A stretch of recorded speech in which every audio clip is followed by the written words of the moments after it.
Hello, kamusta na kayo ngayon dyan? Nung nakaraan nga araw, gumawa ako ng part 1 kung paano gumawa ng block. Ngayon, gagawa tayo ng part 2, step by step.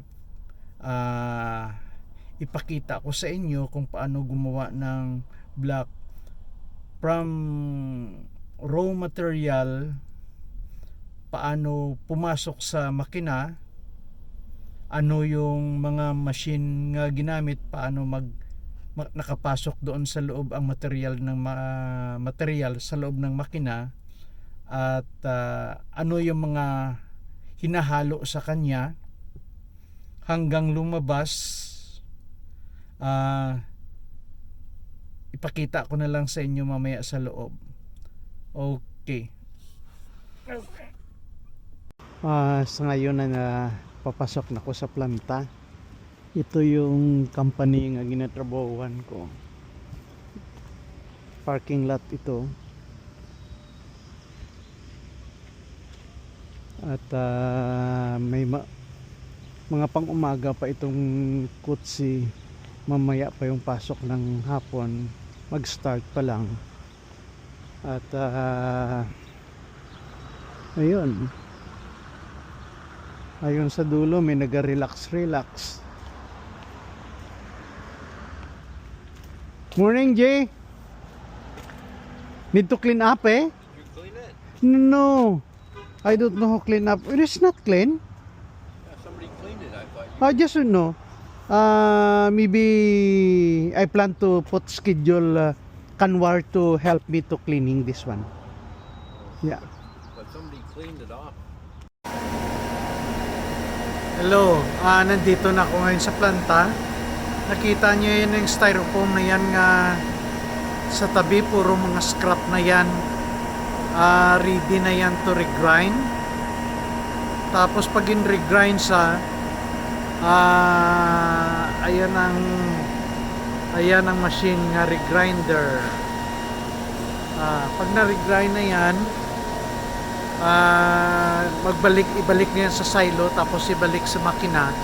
Kaya akala mo tapon na to, wala tapon dito sa planta na to. Styrofoam scrap nare-regrind at nababalik sa makina kung how many percent yung request ng customer. Mamaya yung ga-operate nito, tingnan natin kung paano siya mag-regrind. Ayun. Saka yung mga nabibili yung mga styrofoam, mga TV or computer may styrofoam, dito ginadala yan sa amin. Tapos gina-regrind, ginahalo sa bagong produkto.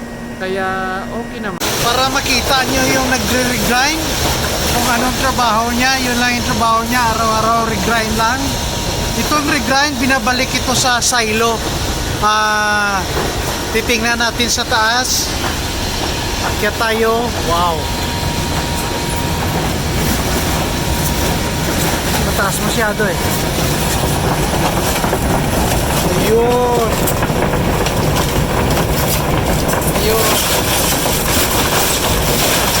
Pinabasag yan.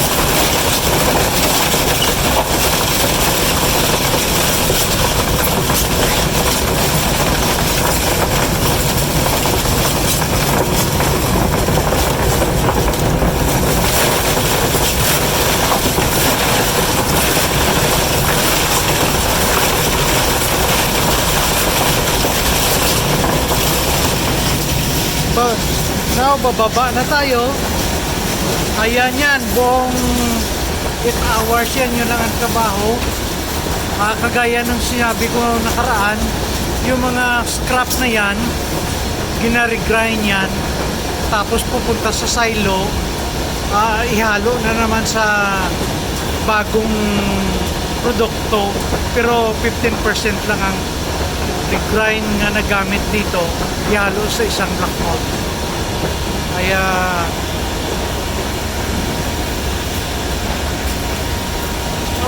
okay. Ito naman, ito yung ito yung mixer. Ito yung mixer. Ito yung regrind. Ayan ang motor niya. Ito naman yung virgin bits.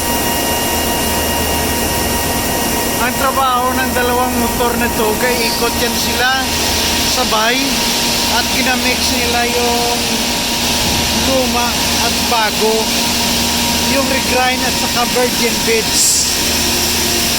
Tapos papasok dito.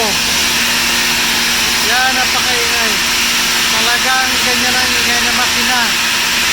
Papasok dito, na-mix na ito yung bits dyan. Tapos nakita nyo yan, yan dadaan yung bits. Papasok ng makina. So, ano yung mga parts ng makina? Ito ay hydraulic motor. Ang trabaho niya magsira bukas ng machine. Ito naman ay vacuum pump. Ang trabaho niya naman yung black mold o yung produkto, dahil ginlagyan ng steam, siya yung magsisip-sip para lumamig.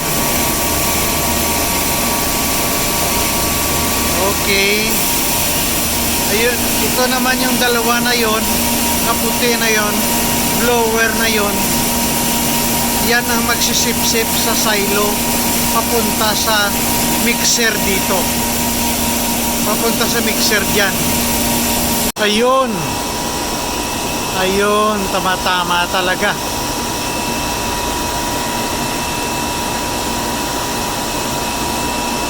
Okay.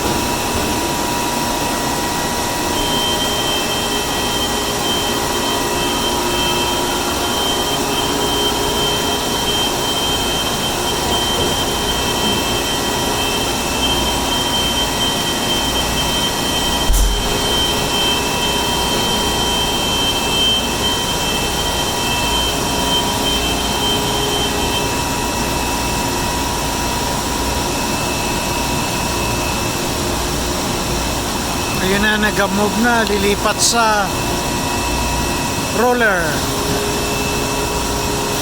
Ayun. Ngayon, ito yung nakahilira nga black. Ano na yan? Finished product na yan. Pero bago nila to ikatingin, dalhin ito muna sa heating room. Pag tiningnan mo yan, napakarami yan nga nakahintay. Okay, dito yan papasok sa pakita ko sa inyo yung heating room.